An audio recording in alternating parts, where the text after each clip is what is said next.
listening to Bleeding Page Podcast. Join authors Chad Lutsky and Jason Brandt as they delve into writing and publishing the dark side of fiction.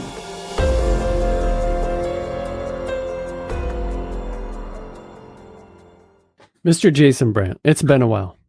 It has been quite a while, actually, yes. And I think we've went through this before, and I blamed you because you don't get any guests, and I also blame myself because there were a few that I wanted to get that I was waiting for the perfect opportunity to ask. Mm-hmm. One of which I wanted to make sure they were drinking before I asked them because I knew that they would say, not that they would say no, but I thought, if I catch this dude, you know, yeah, a six-pack in, he's on here, so... I mean, that's how I get most people to do things for me. And actually, to be honest, there's a couple of authors I really want to ask, but I want to wait until I have read, like, maybe their most recent book. Okay. Because I mean, I like going on podcasts where I've been on too many where I've been on some where the people don't know who the heck I even am at all, let alone have read something of mine, and it makes it awkward. And so I like it's weird. Yeah. Yeah. So as long as one of us is familiar, then I think it makes for a better show. I agree. So that being said, Ronald Kelly, the guest on this episode 14, he was one that I was kind of waiting for because I knew we both had started reading Fear, I think within the same week, I think. Purely by chance. Yeah. And then I was like, you know what? I know Ron, I'm going to ask him. So, and then he's like, do you want me to send you an arc of my autobiography / on writing thing? And I was like, oh yeah, I guess. Okay. And I wasn't even sure I was going to get around to it. And I gobbled it up, and I'm so glad I read it. So I would encourage, writers and particularly fans of Ronald Kelly to seek it out and get it. I think you can get a copy from him directly if he's got some left. But other than that, I can't remember when he said it would be out. Was it next month? September? Soon. Yeah. Soon. I think. Yeah. Yeah. Use the power of Google. But yes, it's coming out soon, and it's definitely worth a read. And I told him this at the beginning of the episode, so I won't repeat it too much here, but I've just discovered his writing recently, and I'm already a big fan. I have to be very choosy with the books I read because I read so slowly and I don't have a lot of time to read. Mm-hmm. But I've already read 2 of his books back to back, and I'm looking to do another one soon because I'm just really digging it. Yes, good guy, great author. I do have 2 announcements. I think I already mentioned Spinal Remains. My 3rd short story collection came out August 9th. Outstanding. So getting some good reviews. It's a whole mixed bag. I have an extreme story in there that's outrageously disgusting. I have the normal stuff in there that's like heartbreaking, kind of, horror with heart. People have been calling it for the last handful of years. I call it the Lutsky. Okay. There's a lot of that in there, coming of age. I've got some like amateur sleuth type stuff in there, and I even have a completely non-horror, humorous story. It's a mixed bag. It's all very much me. I've seen some reviews that feel like it's all the way across. It feels like kind of like a theme going on, and I don't know if that's because I write about the human experience and situations like that people could actually find themselves in, or maybe that's what they think the theme is. I don't know. But then I have a book coming out on August 26th. So by the time we do another episode, it will have probably already been out, and that is called Wounds to Wishes, and it's a 3 novella collection coming out through Crystal Lake Publishing. It's the first in their Dark Tide series, and it has a novella by myself called The Strangest Twist Upon Her Lips, and then it has a novella by John Bowden called Suet, and it has one by Robert Ford called Oh, sorry, Bob. What is that thing? My Only Sunshine, I think is what it's called. Nice. Heartbreaking stuff in this book. Absolutely grief horror and then mystery. The subtitle for this is called Mystery and Melancholy, and it delivers. So we're all very proud of it. August 26th. ARCs have been going around, and I've gotten 3 messages so far that people said it's the best thing I've written. I don't think that, but it's nice to hear. So it's an interesting release. 3 novellas in one book. Yeah. And they're kind of intertwined. We have like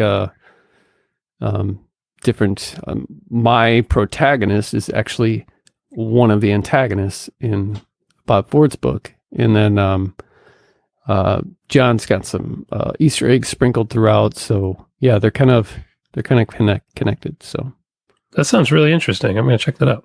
Yeah, it's we're excited about the release for it. And then Ben Baldwin did the cover, who also did the cover for the I don't know if you call it a re-release of Foster Homes and Flies, and he also did the cover for all of the Gwendy's Button Box Stephen King, Richard Chizmar books. Nice. Those are sold a copy or two. What's that? I said those are sold a copy or two. Yes, they have. Yep. I think that's it, man. I just I think that's all I have to announce. I have some vague news. I think I'm going to start writing again next month. Very cool. I'm going to co-author a book is the plan. I don't want to announce who or what or anything like that because 1, I don't know a lot of details, and 2, God only knows how much I can screw up from now till we start next month. So I don't want to put it out there and then screw it up. But I think this will be a good way for me to kind of get back into the flow. Not something that we need to dedicate a ton of time to right away, but something we can both kind of chip away at for a while. And I'm pretty excited for it. I've been looking for a way to get back in. Unfortunately, I just started doing 2 episodes of my YouTube show a week. So you just filled your plate more, and then you filled it even more. Correct. Yes. Yeah. Yes. So I don't know how I'm going to have time to write, but I'm going to make it happen. So I'm pretty pumped for that. And if it goes as well as I hope, hopefully I can get back to some of my other stuff towards the end of the year too. So I'm finally getting back into it. I don't know how the hell I'm going to have time to publish and advertise and do all that shit. That's going to be a whole other can of worms I have to open, but we'll get there one day at a time. Well, you've got a collaborator, so hopefully the workload can be cut in half, maybe. The publishing, they don't know what they're advertising doing. part, no. No, when I finally say who, you'll get it. So yeah, it'll be interesting, but it's going to be fun. I'm really excited. I think we're going to be able to come up with a really good book together. So I'm pumped. Awesome. Yeah. Speaking, I just remembered something, and I think I can say that. No, I'll save it for off camera. I don't want to get in trouble. Okay. Well, I wouldn't get in trouble, but just being respectful. So anyway, Ronald Kelly. Yes. He is our guest on this episode, and Ronald Kelly has been writing and publishing horror. This is his bio, so these are not my words. If I get anything wrong, blame Ronald Kelly and his Amazon page, which there's a link below to his Amazon page and his website. He's been writing and publishing horror tales set in the American South for 36 years. A former Zebra Books author, his published works include Fear, Undertaker's Moon, Bloodkin, Hell Hollow, The Darken, Midnight Grinding, and other and other Twilight terrors. After the Burn, Hindsight, The Buzzard Zone, The Halloween Store, Seasons Creepings, Irish Gothic, the Saga of Deadeye series, and the EC horror-flavored Southern Fried series. His audio collection of Southern Fried short stories, Dark Dixie, Tales of Southern Horror, was included on the nominating ballot of the 1992 Grammy Awards for Best Non-Musical or Spoken Album. So, which blew Jason's mind right at the I couldn't let go of that. When he said that, because I knew that, and I watched your face, and you were just like, "What?" So I thought maybe I misheard him. I was like, "What?" Yeah. So pretty amazing. Thanks for listening. Here's our time with Ronald Kelly. Get a lot written today? Yes. Ronald Kelly, welcome to Bleeding Page. Thank you. Yeah, man, really good to have you on here. Yeah, we were just saying before we started that I got to meet you for a couple minutes at Scares the Care this year, and that was really great because I had just started reading your stuff maybe 3 months ago, and I was like, "Where the hell has this guy been all my life?" So I saw you were going to be at Scares. I was excited. Yeah, we had a good time. It was nice meeting you. Yeah, you had that nice giant table on the end cap. How'd you swing Well, it's funny. Stephen Shrewsbury was supposed to be next to me, and he was out because he had COVID. You know, he was getting over a bad bout of COVID, and so Brian took me back to my table, and he said, "What? Do you want another table?" And I said, "Yeah, give me another table." So, but I had plenty of stuff. I mean, I had like 4 huge totes full of books and everything, and T-shirts and stuff. So Nice. we set me up another table. I mean, that wasn't bad. You had a hell of a spread going there. As soon as I saw it, I was like, "How did he swing this? This is." I didn't have much room left, to spare. Yeah, it looked good.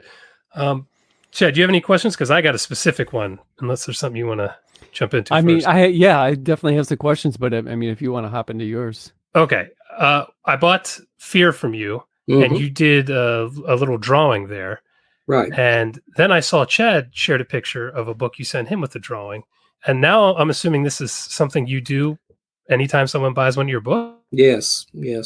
Anytime anybody buys one of my books directly from me or buys one at a convention or something, I draw some RK artwork in the title page. So,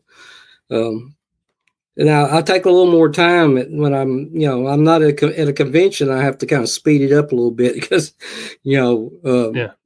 for time restraints and everything. But I always, make a nice little drawing in there for people and a little something extra. How did you come up with that idea? Have you been doing it for a long time?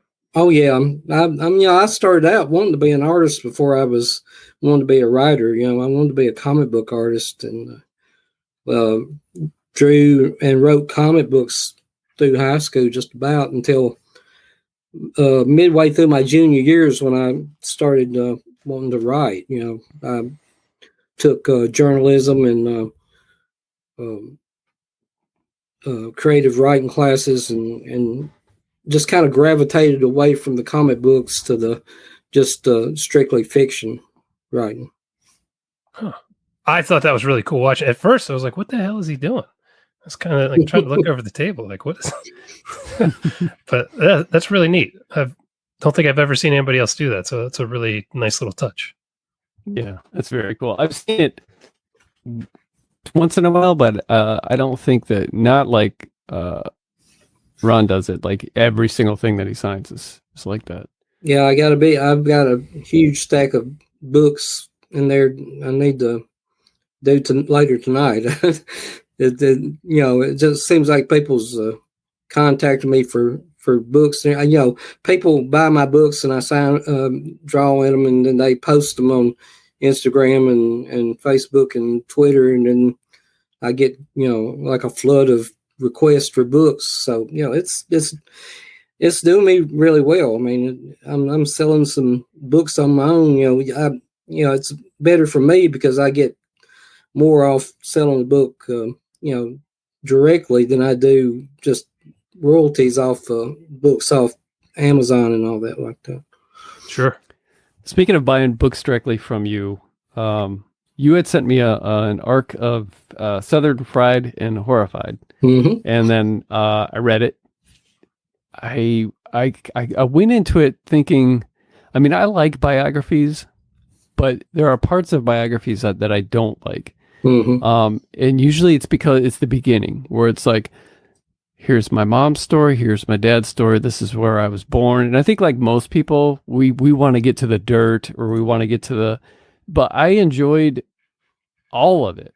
And I don't know if it was the way that you were writing it, like almost a storytelling style, but I think a lot of it had to do too, even though you're 10 years older than me, almost exactly 10 years. I was born in 70, you were born in 60. Yeah.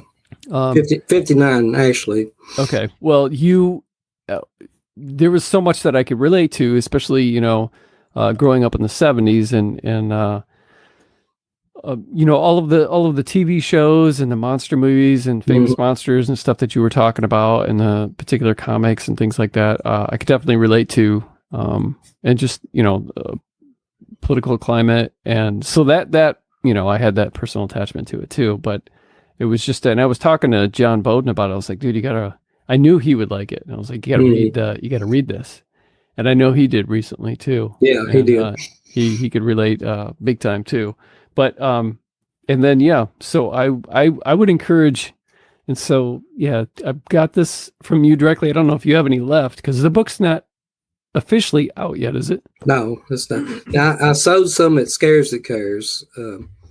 I had like 50 copies, and because I've got a book launch party coming locally here in Carthage, about 15 miles away. There's a little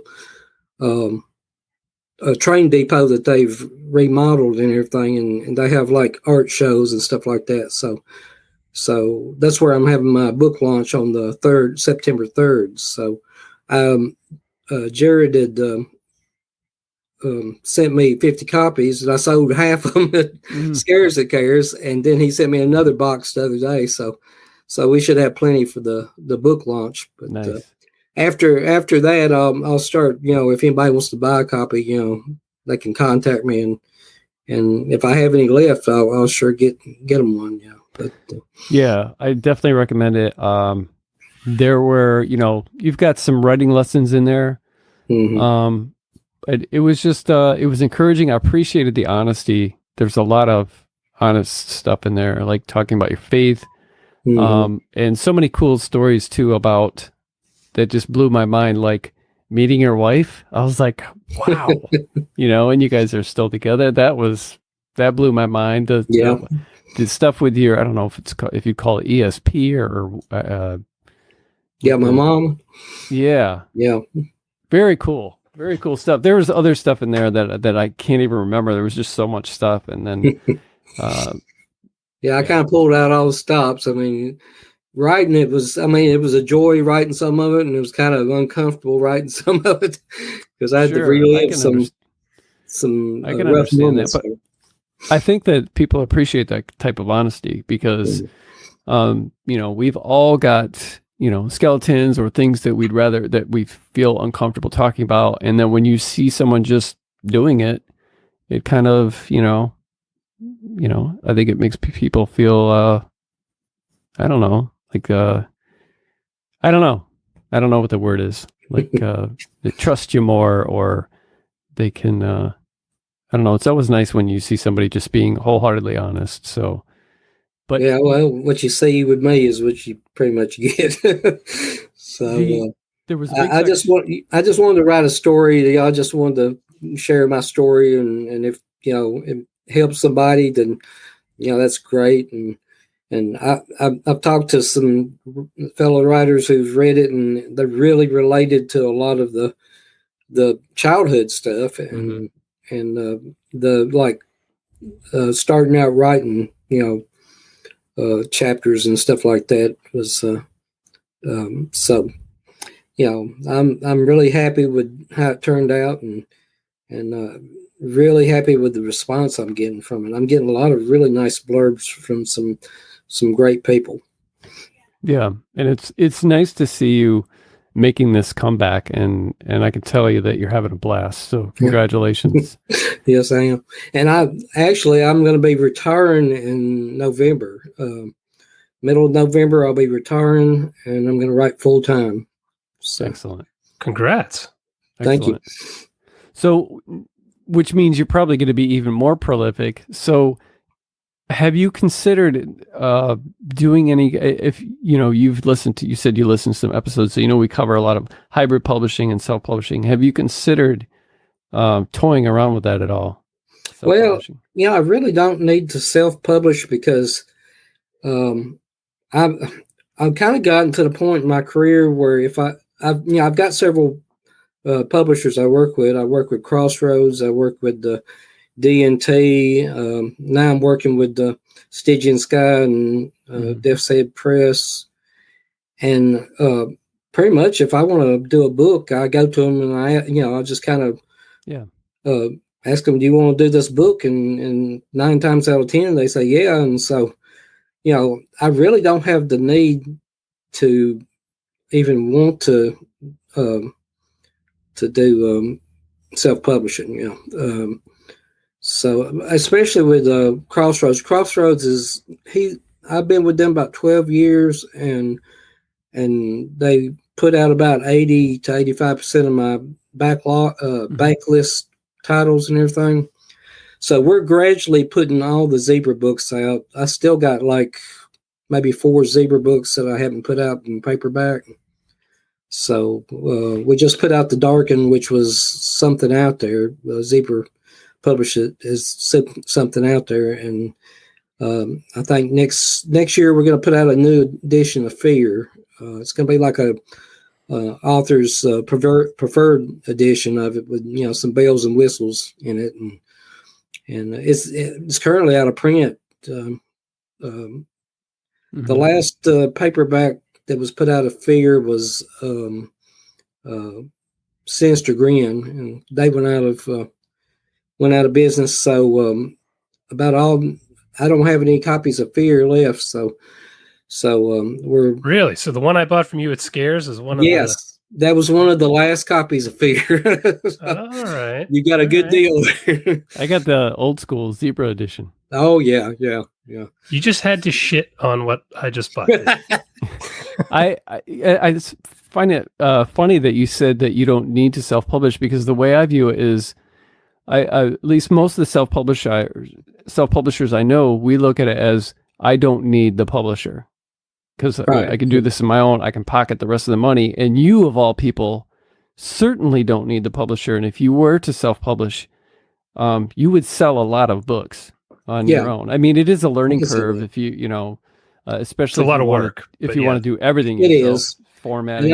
I'm not savvy enough to format my own interiors, and I've got cover artists that work with me, so covers wouldn't be a problem. But I guess I'm a old school. I'm just traditional. I just like to work with. That's cool. I get it, man. Yeah, sure, I get it.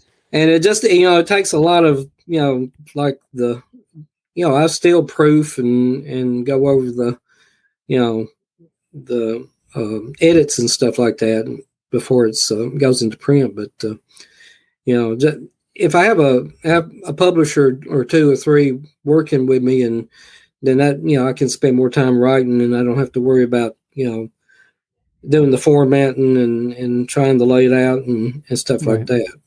Right. Yeah. So you quit writing for a 10-year period, right? Correct? And when did you come back? What year? I quit writing in 1996 when Zebra shut their doors, and I came back in 2006. So that was a 10-year period there. Okay. I was just curious about the massive changes in the industry over your career. I mean, particularly the last, decade, it's been, everything's completely different. I was curious what you had seen was maybe the biggest change. Was it the advent of Kindle, or? It was how so much easier the writing process was.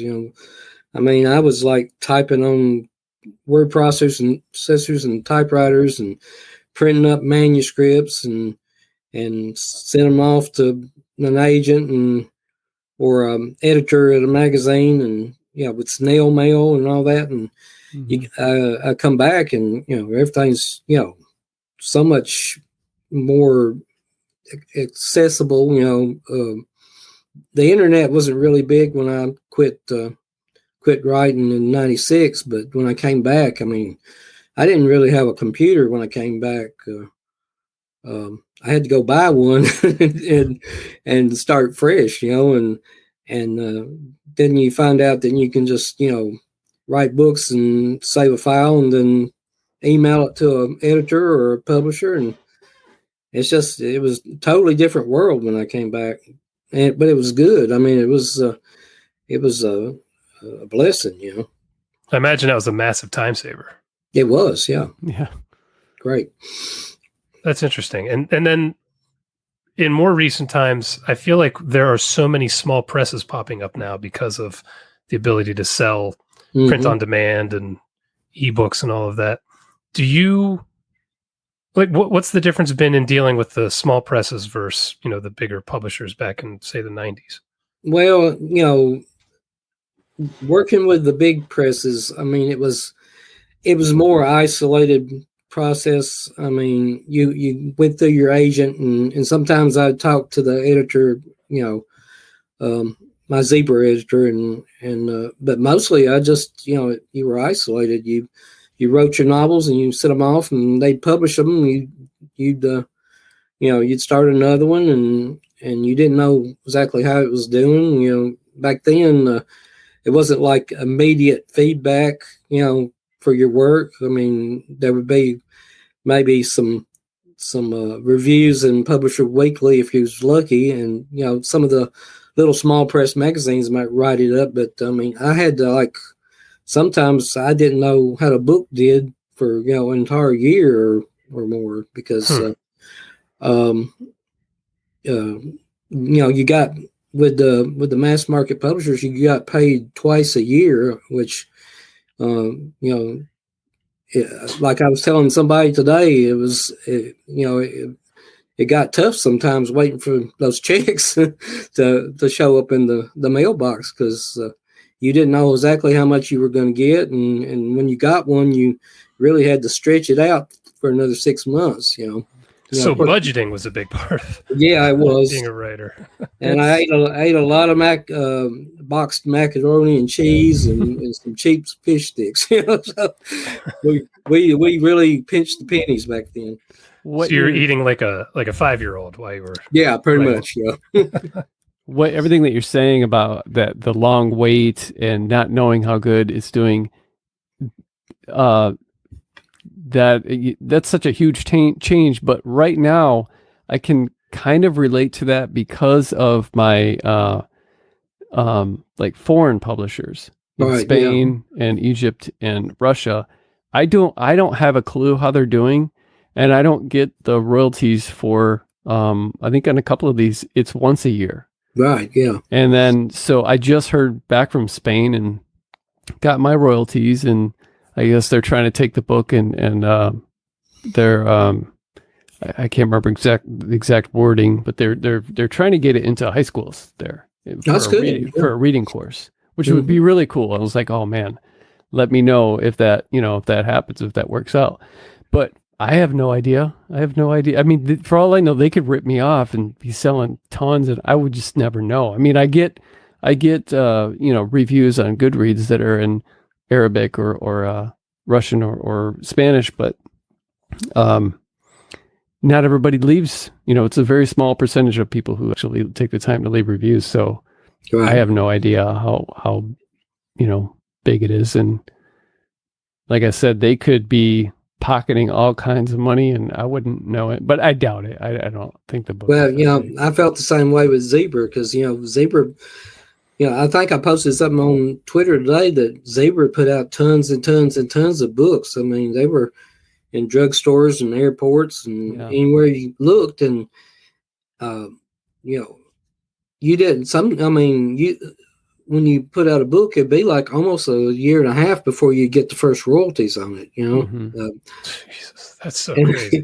And until you had written 4 or 5 books, it didn't really amount to a whole lot. But about I guess my 4th or 5th year with Zebra, I was making pretty good money, but up until that point, it was really iffy about how much money I would be getting and all that, and so that's the way it is with dealing. I don't know if it is this now, but dealing with some of the big New York publishers and everything. You hope that they were doing the right thing, but you never could know for sure.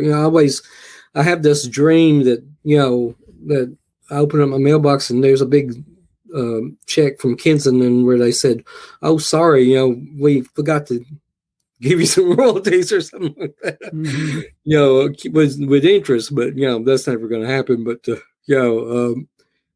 you think if they sell millions and millions of paperbacks, you would get millions and millions of dollars. But Right. it was just a few cents on a dollar, Mm-hmm. back then, especially with Zebra. Zebra was kind of at the bottom of the totem pole with mass market publishers. It makes me wonder how different my own writing would be if I couldn't hear the voices of people who are reading it. Like, right. Is your head just kept down? Like, because you can get distracted from not only a poor review, which always hits harder than 100 good reviews. You get that one that's that you've gotten questioning. You got yourself questioning things, but then you can also start to get like let's say that Fear was your only book that you've put out. Everybody loves Fear. It's up there with The Boy's Life and stuff. Great coming of age horror story. Thank you. And then now you've got this next one. Now the pressure is on. Now you've got and let's say you've got one more coming of age that you need to get out. So now the pressure is really on if you don't put another, because you're the king of coming of age. What are people going to say? And it makes me wonder, if you don't hear these voices, hear these opinions of people, what they think of would it make your writing, the process easier, less stressful, or because you're not listening to anything on the outside, you just got your head down and you're doing what you love and you're doing your thing and you're telling the story you want to tell exactly how you want to tell it with no pressure from. That's pretty much the way it was. I was kind of on my own. When I came up with an idea, I would do a rough outline, send it to Zebra. They'd approve it. Then I'd write the book.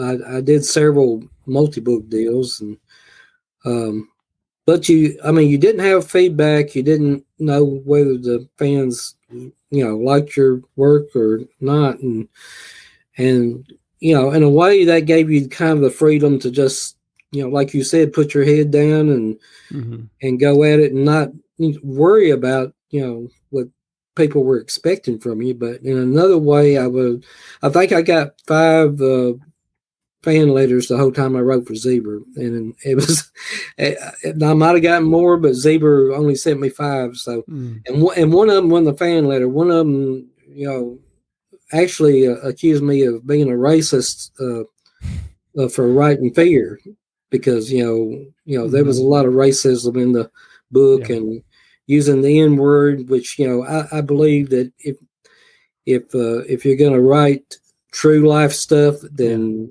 don't pull your punches, and I know that word's offensive, but people used it a lot and they still use it. I can't imagine the hate mail that Joe Lansdale has gotten over the years. Yeah. But everybody knows pretty much what Joe's about, and Joe was my hero back when I started in the small press. He actually was like a mentor to me. We'd talk on the phone and he'd give me advice and stuff, and he gave me my first blurb for I think it was Pitfall, and so I think a lot of Joe, and so when I started writing in the small press, it was I was writing Southern horror, and it was just about me and Joe and Robert McCammon. That was about the only ones that wrote Southern regionalism horror. So that was an advantage for me, because when I started hitting the small press magazines with the short stories, it was something a little different from what everybody else was writing, and they, I placed a lot of short stories in a small amount of time. Did you prefer the anonymity of only getting 4 fan letters and 1 idiot letter versus people just hitting you up on Twitter or Facebook now? No, I kind of like the attention. Yeah. But Yeah, I wouldn't trade it either. I mean, it's just curious. I mean, you can get on Twitter and soon find out you don't want the attention. Somebody goes at you, and that happens quite often. Yeah. But I'm really enjoying this part of my career where I can interact with my readers and my fellow authors. It's been great. I've got friends, that, I got readers and writers I've got tons and tons of friends in this industry now where, I didn't back then. I mean, I had a few, we talked on the phone and sent letters back and forth, but that was about the extent of it because, you didn't have internet to interact, so easily as we do now. Right. Yeah, I can't imagine. Like, I didn't start writing until after the kind of ebook revolution. So I've always had instant feedback. Put a book up, you get a review that day. So I just can't even imagine getting 4 pieces of feedback from fans over that length of time. That's just wild. Every now and then there'd be a review, but like in Fangoria or one of the little magazines or something like that, but it'd be like it might be a year after the book came out, that you'd see it, and you were already had another book out and writing another book, so it was kind of like, that was nice, but you'd moved onward, and but nowadays, I mean, you're getting feedback and reviews the whole time that, within hours or days after you release a book. It's nice, I enjoy it. But some of these people on Goodreads, I don't know how they read so quickly. Yeah, I publish a book, and an hour later they have a full review. Like, how the hell? I sure can't read that fast. No, I'm way too stupid for that. It took me so long to read Fear, and I was reading that thing every day like crazy. It still took me forever because it was a big book. It was. The thing was Zebra, that was what they specialized in, was the big doorstopper books, and that was a stipulation in their contract that you write a 400 to 550 page book, and wow. And so that was kind of hard sometimes. Sometimes you had I think my first 2 books were like 250 pages. And then they signed me up to some multi-book deals and put that stipulation in there. And I had to really put in a lot of subplots and extra characters and everything. And sometimes it was a stretch to from beginning to end to really make it interesting. But I did my best back then to try to, entertain everybody and make my book worthwhile, Sure. I'd never survive. 500 pages is like 3 of my books. Yeah. Now I don't, I'm like you. I don't like to write, books that big, of course, when I came back, I think the last novel I've written was The Buzzard Zone, in 2015 or something like that. When I retire, I'm going to get back to novel writing. I'm going to write, Fear 2, the sequel to Fear, which will probably be a big chunky book, because I can't see doing a little thin sequel to Fear. It's got to have some, almost, I'm not going to say equal to what Fear had, but it's going to have epic. Yeah, it's gonna have to be on the cusp of being epic, because, and it's, I've actually got the last chapter written of that book. That's the first time I'd ever sit down and wrote the last chapter, because it came to my mind how to end it. So I wrote the ending to Fear 2, which will be called Fear Eternal, and so I just got to sit down and write the beginning and middle to it. Just a 425 page job, no problem. You're going to start that when you retire towards the end of the year? Yeah. And I got a few other things. My post-apocalyptic horror collection After the Burn that I just put out with D&T. I'm going to do a novel version, a novel sequel to that. It's going to be a novel instead of a collection of short stories, and it's going to have some of the same characters, some of the same surviving characters, because a lot of people didn't live to that book. But I'm going to do that, and I've got a book with Cemetery Dance that I was writing a book for Cemetery Dance way back in 2007, and I had a computer crash. I had 3/4 of that novel written, and I lost it in a computer. Oh my gosh! And I haven't had the guts to sit down and write it again. Don't blame you. But I'm What going to a do nightmare. it. I mean, I owe it to them. They paid me, so I need to write the thing. Oh, that is brutal. Oh, man. I think the most I've ever lost was maybe 30,000 words I lost on a it's a computer lot. glitch. It was a lot, but, that was only a quarter of the novel. It wasn't. Yeah, this was close to 60,000 or more. That's brutal. And I took the hard drive to a bunch of people to try to retrieve it and all that. And they couldn't get it off. So the other day I found the full detailed outline. So, I can go sit down and give it a try.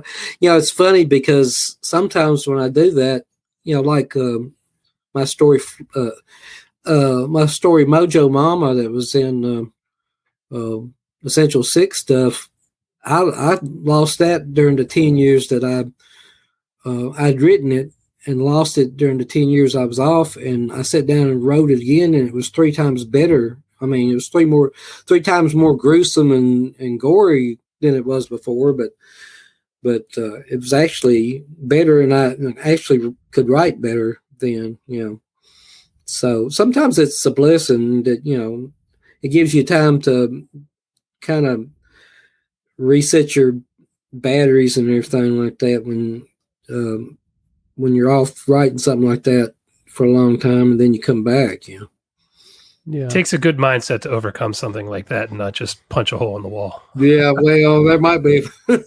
I might have done that. I don't know. I was pretty pissed off about it. I can imagine that's pretty brutal.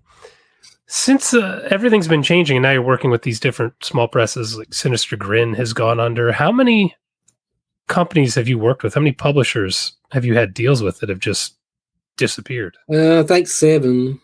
Oh my God. Let's say there was Zebra. There was one called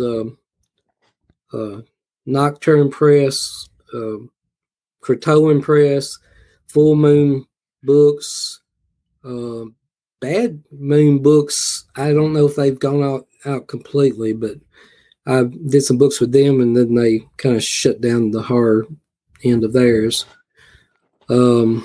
Sinister Grin and Silver Shamrock. Wow.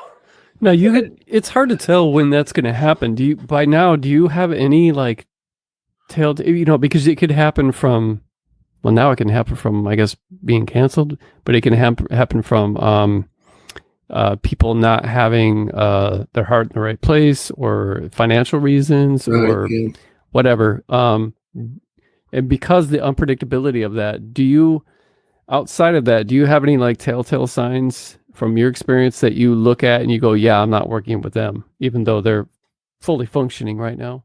Well, sometimes, if you don't get like responses back real quick, if they kind of put you off, sometimes, really, honestly, it's really hard to detect when something like that's going to happen. I know Death's Head Press and Stygian Sky has gone through some changes, which I didn't expect. I've been working with them really closely for a few months now, and didn't see some things coming, but I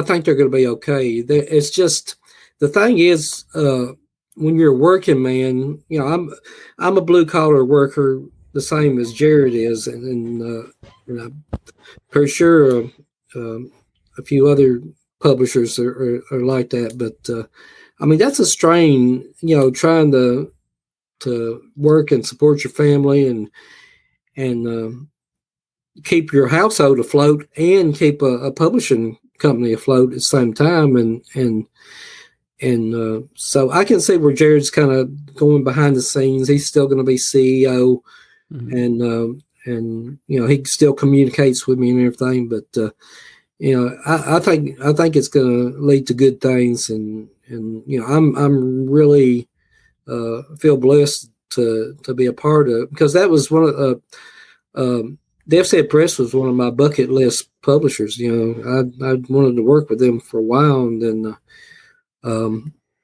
we talked about doing the chapbooks and the 3 chapbook series, which are fixing. One book has already been printed, and the other 2 are gone to the printer right now. So that'll be available to everybody pretty soon. Mm-hmm. And then I went to him with this with Southern Fried Horrified, which I think is one of my most important books I've ever written. And so I still got plenty of confidence in Def Set Press and Stitch and Sky. I know there's a lot of rumors been going around about that, because when you see people making changes at a publisher, then people start talking, and there's doubt starts flying and everything. But I think they're going to be all right. I think they're going to do good.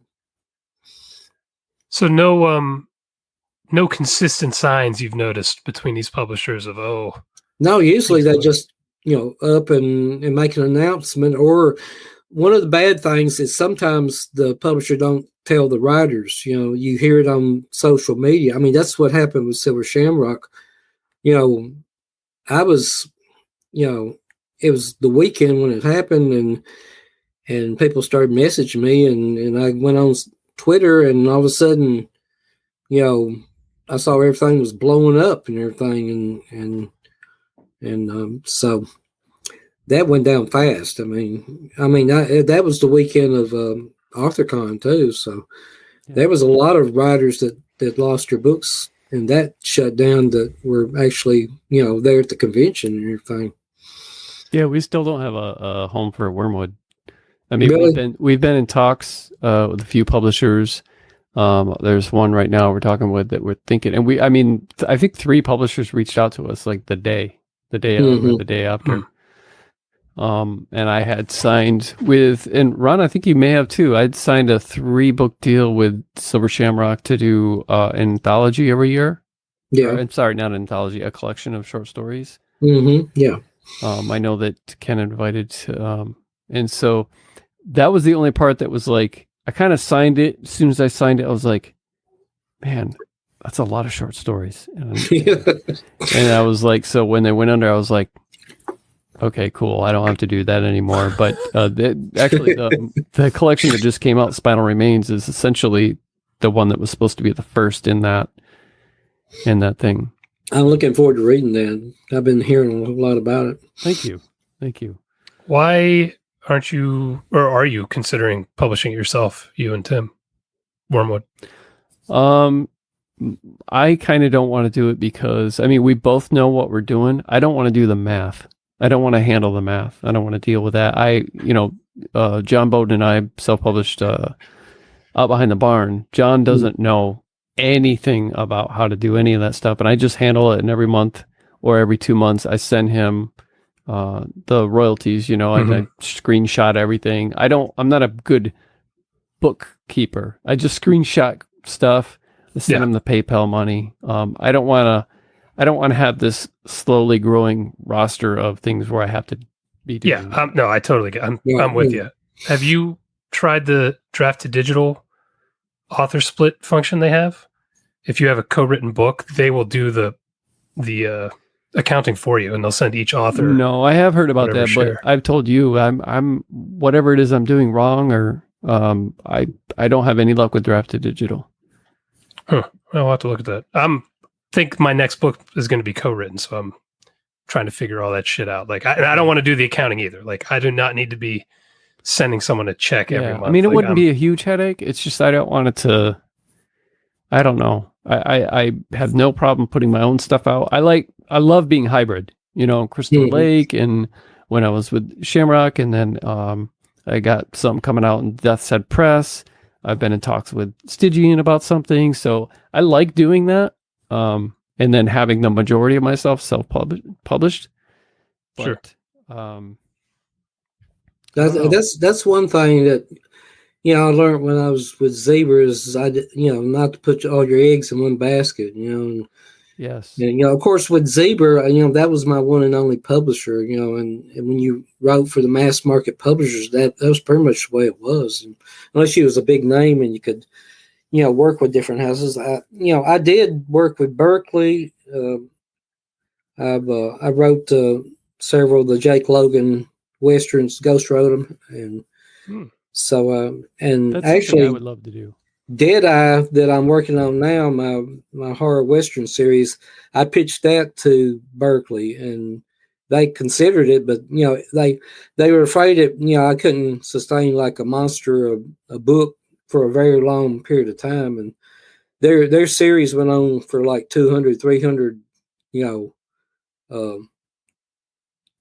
books. So I would have really been scraping the barrel to find some monsters and creatures for Deadeye to fight for years and years.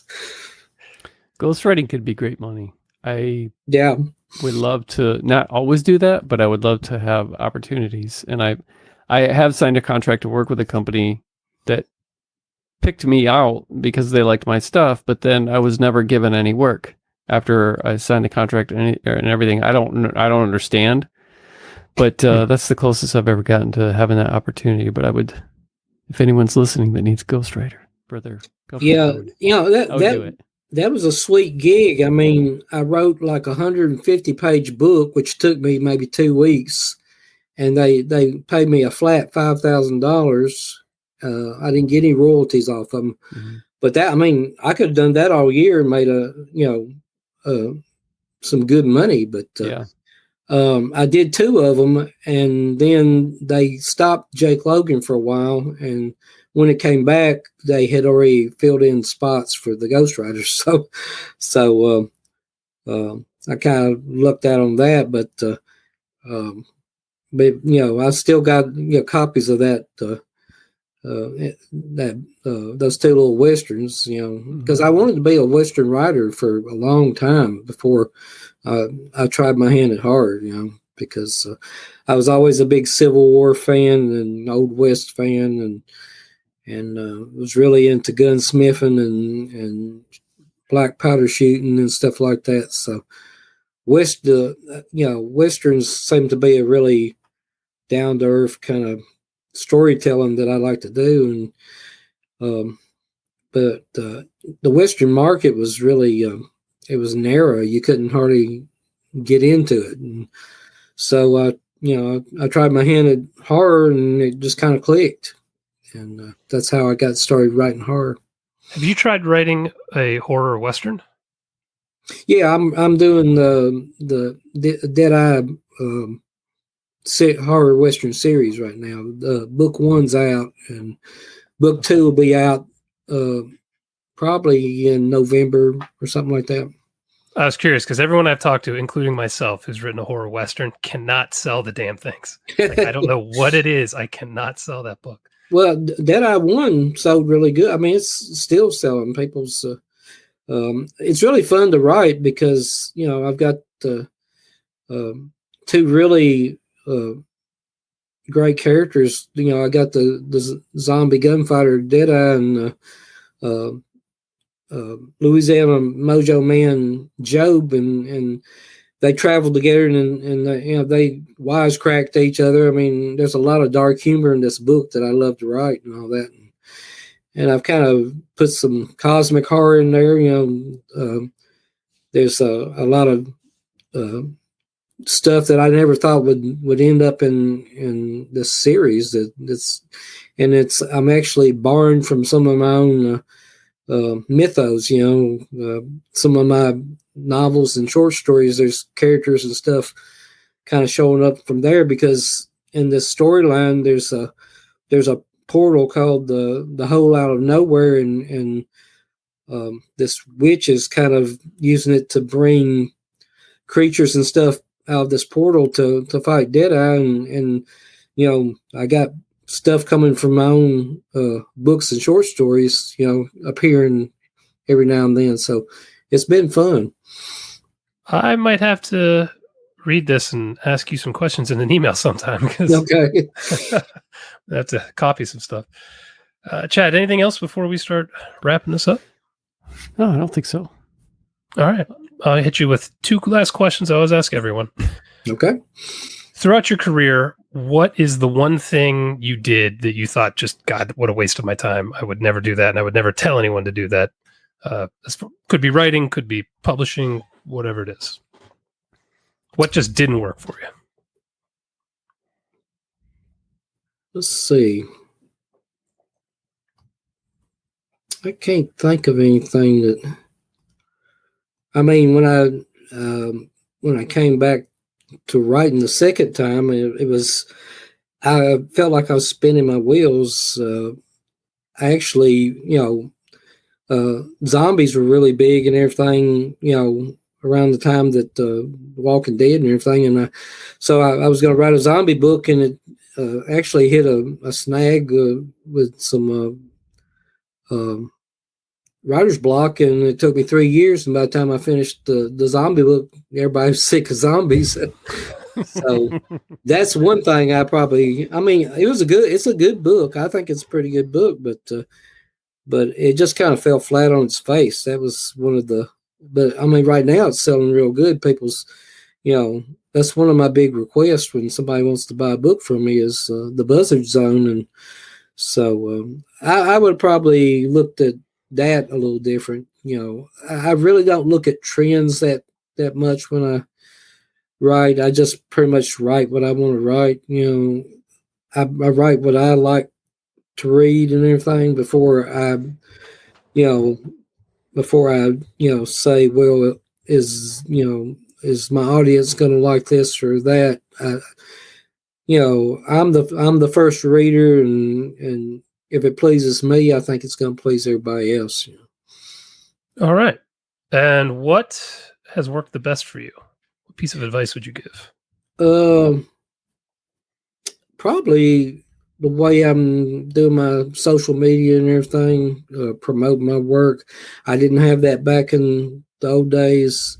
I actually put out a paper newsletter, back then, but, it was like sending 50 copies out in the mail or something like that. But now, I mean, I can reach more people on Twitter and Facebook, and I've got my newsletter I just started, the Fair County Chronicle, which is really doing good, getting a lot of subscribers. I actually have a contest right now where I'm trying to get up to 1,000 subscribers, and when I do, I'm going to give away a copy of the Zebra Fear, and my audio book that was nominated for a Grammy Award back in 1992. I have a mint copy of that, and I'll be giving that to one subscriber out of the bunch.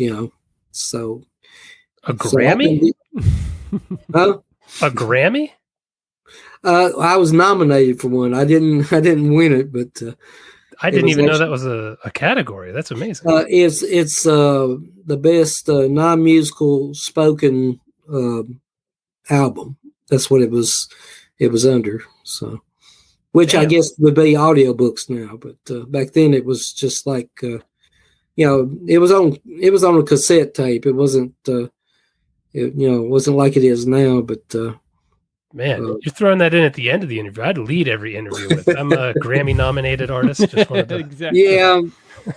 I mean, that was kind of cool. I mean, when that audio book, it's called Dark Dixie, Tales of Southern Horror, and the Publishers Weekly put out a really nice review of it, and then like a couple of months later, my agent called and said, "Did you know Dark Dixie's up for a Grammy Award?" And I said, "Why?" But he sent me the ballot and everything, and I mean, it wasn't the ballot at the very end. It was like preliminary ballot. I mean, and I was right next to Stephen King. I don't know what Stephen King's book was, audio book was, but it was nice, having that little nod to me, a couple years into writing for Zebra, so that was kind of cool. That's amazing. All right, well, we won't take up any more of your time. Thank you for coming on. It's been a pleasure talking to you. Well, thank you. I appreciate you inviting me. Yeah, really appreciate you coming on here.